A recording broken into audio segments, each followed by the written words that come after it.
이번 예술 우주개발이 라스벨 프로에서 오랜 기간 기술과 경영을 이끌어 오셨고요. 현재 일부 민간 우주사업에 대한 연합체인 인디언 스페이스 어소시에이션 아이스카의 수장을 맡고 계십니다. 오늘 발표할 주제는요, 인도 우주산업 및 국가 우주개발 계획에 관련된 내용입니다. 네, 그럼 발표를 시작해 주시기 바랍니다. Thank you so much. My privilege to be in Seoul. So many times I have come to this beautiful city, but this is something special, dealing with space. I'll just take you through what India has been doing in the space sector. And this sector in India, the basic research began 105 years back. In 1920, we knew that this is a sector which can do many things. And India was vouched that this is a sector which will be used for help mankind and not for military. Till recent years, we stick to that. And right from communication, navigation, earth observation, weather predictions, forecasting, scientific R&D, space ecosystem designs, and varieties of things that we keep doing in space completely on our own. That's quite important because when you talk of relationships between countries, the intellectual property control become extremely important. This is a dual use sector, so very specific towards whatever one talks of. Very high in investment to sustain any specific R&D and long gestation period. This is where the role of government comes in. I was talking about those 105 years back. This is when the space journey of India began in 1920, and this was all about how to reflect radio waves through the different atmospheric regions, and thus essentially when you can reach much longer areas or longer distances in terms of communication.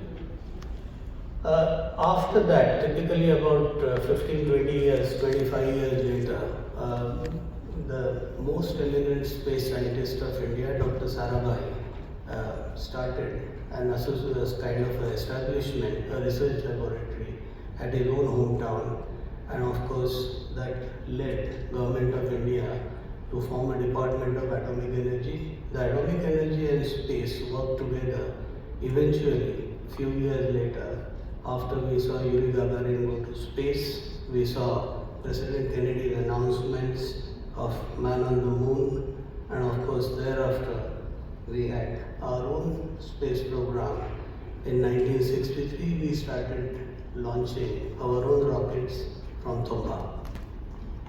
This is a fishing village absolutely closest to the equator on the absolute southern tip of India, and this is essentially when government created a specific organization that those days used to call INCOSPAR.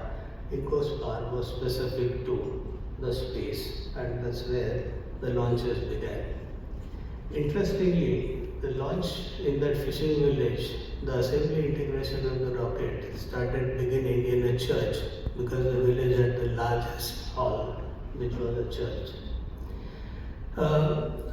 Our own space launch system started thereafter going up, and fast forward, if I have to look at ISRO in the current form, which is our space administration, ISRO created what is called our own program. ISRO itself was founded in 1969. 71, ISRO started working with industry, and over the years, ISRO built an ecosystem of over 600 industries. The new 300 industries that came up over the last few years are the startups. So India has a very healthy ecosystem of space industry end to end. Anything and everything in space, India can do on its own. So this is essentially where very successful space launches of satellite launch vehicles in our case began in 1979 and thereafter 1980 onwards. So this is essentially where suddenly, about 30-40 years later, major reforms began in India. The Defence Space Agency was created with a very clear focus that space brings in enormous amount of visibility, and this is what the government created. 2020 scenario was we were just 2% of the global commerce, although we had end-to-end capability and the lowest price point anywhere in the world for a space program to be conducted, including the development cost. A rocket development cost have not even been a two-digit $1 million, and that kind of a scenario. So this is where the government decided in June 2020 to open the space sector, and ISRO, which used to do everything in space, now was restricted to doing the space research as well as the various science experiments which are required to be done. A public sector undertaking was created for launching as well as owning all the space assets, and there are dozens and dozens of space assets that are today operational which are launched by India. And the next was creation of a space association which I belong to. The Indian Space Association was created at the best of the Prime Minister, who launched it in 21, and of course thereafter a lot that has been happening in this space, and of course the draft policies, multiple of them came up. The final space policy of India got issued in April 23, which is a 23-page document. One can read it in less than 20 minutes, and it is the most comprehensive policy document which limits nothing to private enterprise to make the space sector big for India. So this is where from ISRO alone to ISRO to InSpace, which is a regulator and a promoter, very complex role. It is supposed to do regulation, it is also supposed to promote, and of course academia, the National Space Industries, which is the NSI, which is supposed to do all launches and operations, and of course the Space Association. This was the picture when the Prime Minister said he is going to launch Indian Space Association with a very clear vision to create enabling environment for strengthening of the private space industry to propel India to the forefront of global space ecosystem. Mind you, that day we were 2% of the global commerce. Varieties of things happened in terms of opening of the space, global trade being very important indicator that we need to do it. And although India has been amazingly successful in many domains, this is a domain because of varieties of reasons restricted only for government action. Exhaustive spectrum of track record, anything and everything. You can do any kind of testing in India, you can make a new rocket design, build it within India in a record kind of a cost, and of course, as a result, end-to-end application related capability that exists in India. The global economy obviously made sure that our track record has been huge and bigger market share. This needed a policy correction, which is what happened. And this created an opportunity for growth, leveraging India being the capital in the IT and the ITES sectors. This is where we believe that the application end, which is typically 75% of the space market, India can rule the world. This is where the ISRO journey really began. If you see the first picture at the bottom, you see a rocket pole on a bicycle. This is what India was in 1960s. And from that, to build a series of 6 launch vehicles, and the 7th right now supposed to be taken up for development. We can do any launch right up to geostationary orbits, anything up to 4 tons. And right from small launches or the LEO launches or the MEO or the geostationary, we can do anything including building of the satellites. The industry engagement obviously began, as I said, in 1971, and about 600 industries which have been doing enormous amount of work for space research, primarily because it is enormously high-tech, ultra high in accuracy. This is where the industry capability got mapped. So it's a mature industry of 5 decades.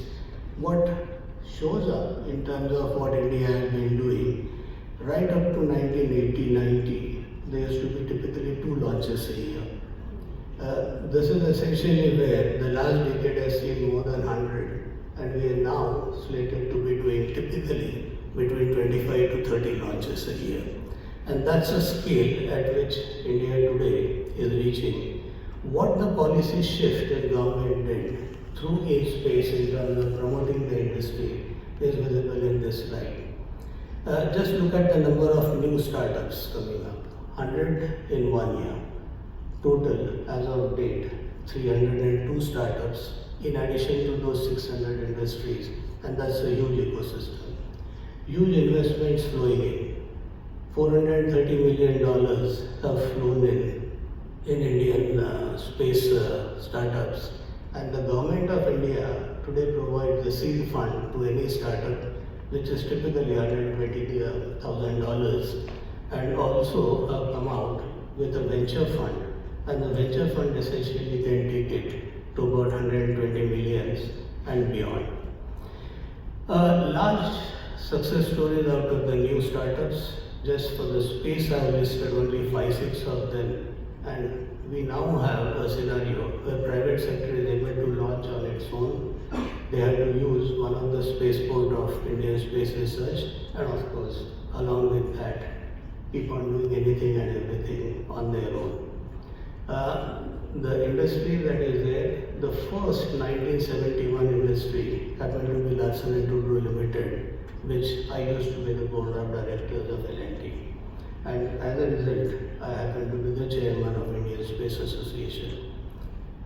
The outlook, when we look at and why this policy was making sense, if we look at, we have a clear vision to reach 10% of the global space commerce in 1932-33.